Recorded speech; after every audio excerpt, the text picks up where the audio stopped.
Так, бәріңізге қайырлы күн. Бүгін бізде келесі влог осы жылы шыққан, көктемде шыққан Xiaomi Note 9 Pro, жалпы Xiaomi Note 9 Pro и 9s осы екі телефон жайында примерно обзор болады. Және сол телефондардың осы жылы шыққандағы бірінші минустар жайында сіздерге ақпарат бере кетейік. Қазір интернетке осы жақында ғана шықты Xiaomi Note 9 Pro-ның минустары.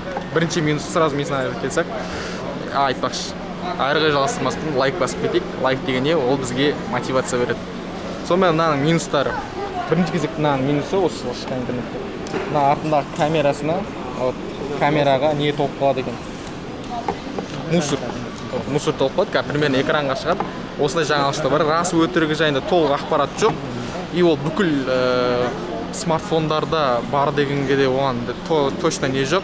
Xiaomi бұған әлі официально жауап берген жоқ, бірақ осындай бір ақпарат келді, осындай интернетке көп шықты. Оның себебі бірден түсіретін нәрсе, себебі мына бағасы өте арзан, байқасаңыздар.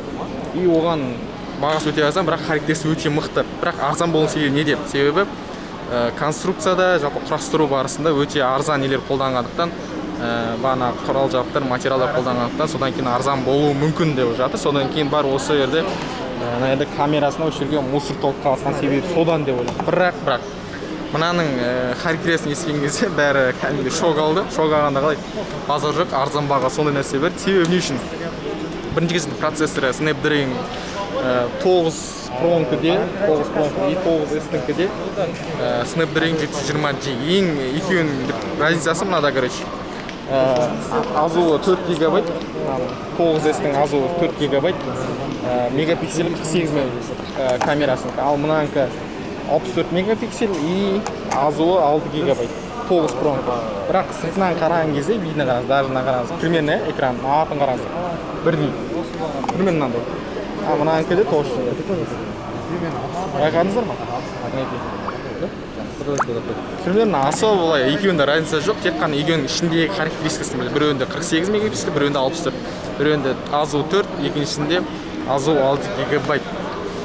Одан кейін бағасы мінеге қарасаңыздар, біреу 119 мың теңге тұрады, и екіншісі 99 мың, жүзінікі біреу разницасы 20 мың теңге. Енді қайсысын алу керек? Вот сұрақ, қарапайым мәселе. Енді бұл жолы енді алдын постоянно қымбатын көп айтатын, енді бұл жолы примерно арзан алсам дұрыс. Себебі особо разница жоқ. Мен қазір тексеріп те қарадым.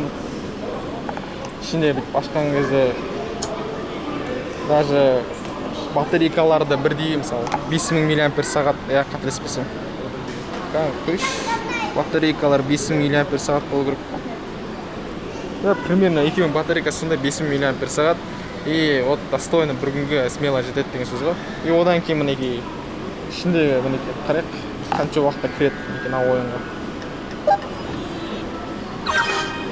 Примерно тез кірді ғой. Маған қанша уақытта кірді?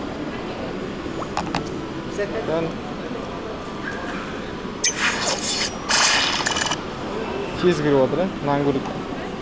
Бұл да оған қарады, қайта тез кіру керек.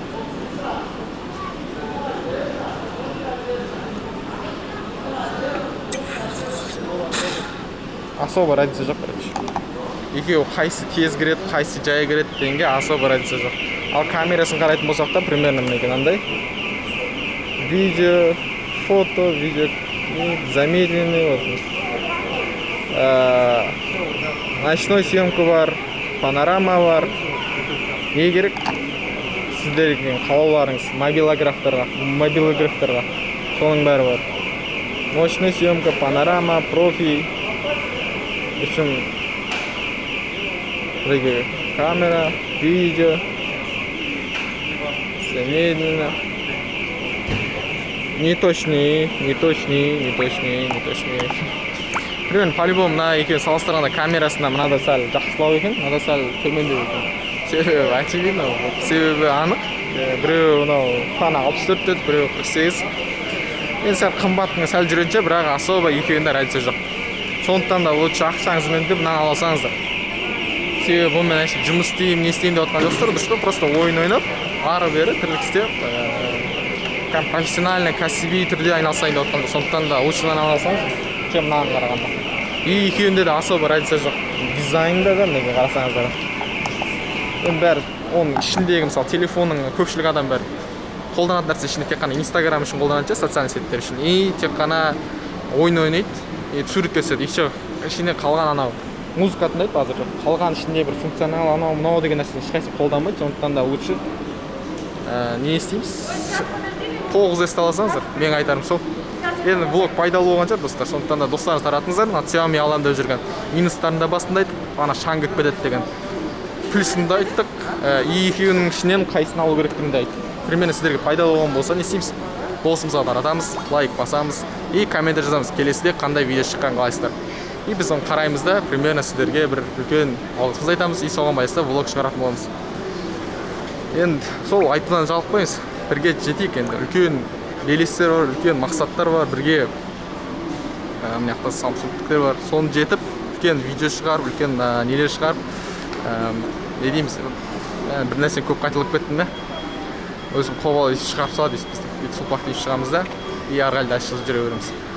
В общем, сондай достар. Қуып кеттім бе? Реально қуып кеттім. Реально қуып кеттім. Короче, былай. Лайк басайықшы, короче. Лайк, комментарий, каналға тіркелеміз. Комментарий жазғанда просто жаза бермеңіздер. Келесіде қандай видео шыққан қалайсыздар. Или осы Xiaomi осын ұстағандарыңыз бар ма, алғандарыңыз бар ма, қандай ощущение алдыңыздар, қандай пайда алдыңыздар. И соны жазып кетеміз, и все. Влог аяқталды. Рахмет. Сіздерге үлкен рахмет, алғысым көп. Ана басынан бастап қолдап жатсыздар, лайк басып жатсыздар. Сол кісілер үлкен алғысым шексіз. Енді біз өскен сайын да сыйлықтарымыз өсе бастайды.